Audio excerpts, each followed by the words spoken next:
Yeah. You know this. I mean, this is zero breaking news right here.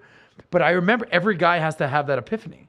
Be like, oh shit, like, okay, guys don't just get in for free. That's not how it works. No. You're going to have to buy a table, like all that. The whole black pill community does not have that epiphany. Because their epiphany, how is that possible? Their epiphany is, if you don't have looks, money, status, then those women would never hang out with you in the first place. And I'm like, well, those things are easily obtainable.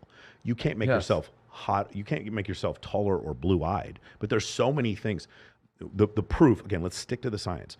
David Buss and Sidney Meston write a book. They're both professors at UT Austin. They write a book called Why Women Have Sex. In the book, they survey, I want to say 17,000 women. And they a small sample size, right? There's 17,000 women, right? And in doing so, they come up with and it's anonymous reporting, which actually, by the way, is more accurate. It's anonymous reporting. Of course. And because you're more likely to tell the truth if you're anonymous. The girls straight up were like, I fucked all these dudes. Like, they were very honest about it. In the book, they found 237 reasons why women claim that they had sex with men, which really means it's infinite reasons.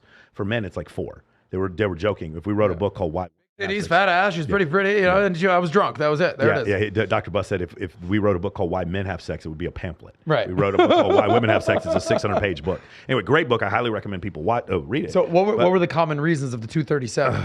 There's no common reasons. Here's the funny thing. It's because there weren't common reasons is the reason you can be short and balding and still date hot women. Because there's other reasons. And the thing is, for men, it's what's called negative kurtosis, for women, it's called negative kurtosis, meaning there's more things under the standard deviation of reasons to be attracted. And for men, it's narrow. It's positive kurtosis. So it's just like Margot Robbie in Wolf of Wall Street. Everyone thought she was hot. Like nobody was like, well, Margot Robbie is like not that. She's not my type. Everyone thought Margot Robbie was hot in that movie. Yeah. No one, straight women thought she was hot in that movie because we can objectively look and see signs of facial symmetry and signs of youth. Very clearly, she was attractive. But if you were to say, is Post Malone hot? A lot of girls would be like, well, he acts very feminine and he has tattoos on his face. So no, I don't think Post Malone's hot at all.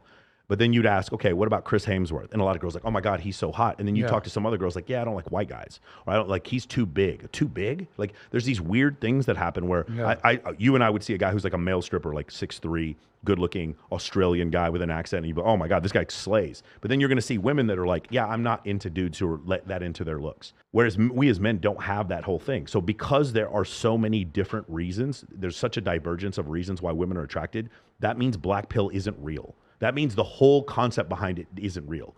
What happens is the middle of the standard deviation is looks, money, status. So yes, do most women prefer taller guys to shorter ones? Yes. Better looking guys to ugly guys? Yes. Richer guys to poor guys? Yes. Most. And this, not even most, but this middle part of the standard, plus or minus 1 sigma. Outside of that though, I have consistently seen guys get girls. Again, the extreme examples would be like Jeff Bezos, but like other examples where guys become famous actors, guitarists, performers, they become incredible public speakers. I'll just tell you right now, Graham Stephan is not a tall guy, right? He lives here. Graham Stephan is dating a very, very attractive woman, right? It's not uncommon. I have another buddy of mine, he's a real estate agent here. He's a bit chunky, a bit overweight, and the dude is dating a 10.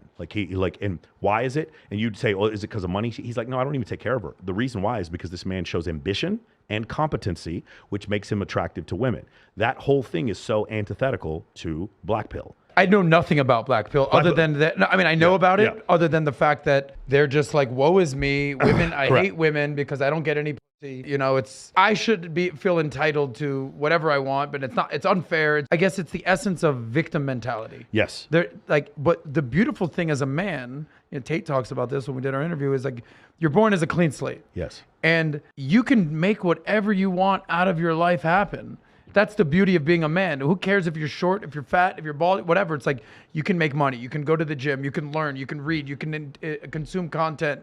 You can network. You can socialize. There's so many other things you can do to improve your status in life. And that should be encouraging for most men. This is essentially what you talk about in MOA. I watched an hour of your call yesterday. Yeah. Right? And I was like, all right. And me, I'm thinking, all right, cool. Like the one kid, he's kind of quiet. He should probably talk more. All right, cool. One kid, you're like, dude, you're at a 23. Like go to a 1. You know who the guy I'm talking about. It's like way too nerdy. But like you can improve your stature and your status in life as a man. And I'm sure you're very familiar with this, the sexual market value charts that Rolo talks about, right? Yes. Not the chart where the age, but like the pie chart. Yeah. Where, women, what they look for in a man, essentially reaffirming what you were saying, is that it's money, it's resources, and it's sort of an equal distribution of looks, status, personality, game, all that.